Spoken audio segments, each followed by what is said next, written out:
Hindi na nga rin nakapagpigil ang talent manager na si Manay Lolit Solis kundi nagbigay na rin siya ng opinyon hinggil sa ngayon ay viral pa rin ang issue ni Carlos Yulo at ng ina nito.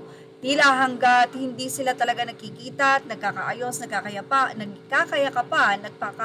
nagkakapatawaran ng personal, hindi nga maiaalis ang nasabi nga pong issue dahil marami ang nalulungkot sa tagumpay na mayroon itong si Carlos Yulo para sa kanyang pamilya. Well, ano nga ba ang naging say ni Manay Lolit Solis? Kanino nga ba siya nag-take side? Narito po at atin pong ibahagi sa inyo. Say ni Manay Lolit Solis mula sa kanyang Instagram post, imbes na yung spotlight na kay Carlos Yulo, na kay Goldilocks, grabe din yung papel nitong babae na to. Sa pictorial siya pa yung nangunguna ng gumitna. Balita ko pa, yung lolo niya yung nag-introduce sa kanya ng gymnastic. Pero ni pasalamatan yung lolo niya, hindi na niya nagawa at doon pa sa babae at pamilya nito nagpapasalamat. May ganito pa palang mga anak na nag-exist sa mundo. Pero saludo ako sa confidence nito at kahit tawagin mo siyang Goldilocks, siya pa rin ang official girlfriend. Period.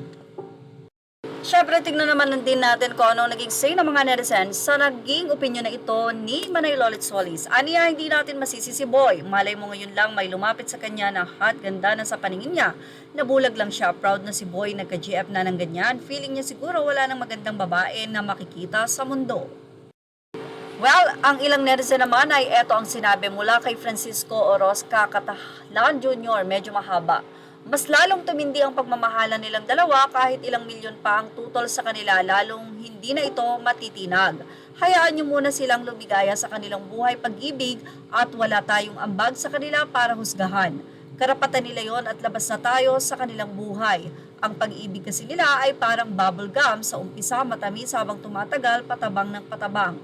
Kapag wala ng lasa, iluluwa na. Balang araw magkakaayos din ang pamilya Yulo pero hindi pa sa ngayon. Kapag ang sugat ay bago pa ay masakit habang tumatagal naghihilom na ito at ito ay ala-ala na lang. Anyway, ang alam natin is 2022 pa ang nasabing hidwaan na social media lang ito nung manalo si Carlos Yulo ng gold. So, medyo matagal na ito, yung 2 years. Kaya naman sana hindi pa mas tumagal and this is the right time na sana. At ito na sana yung panahon na wala na, maghilom na. Sa dami ng blessing, dapat doon na lang tayo nakaspat. Actually, speaking of blessing, narito po at ibahagi natin.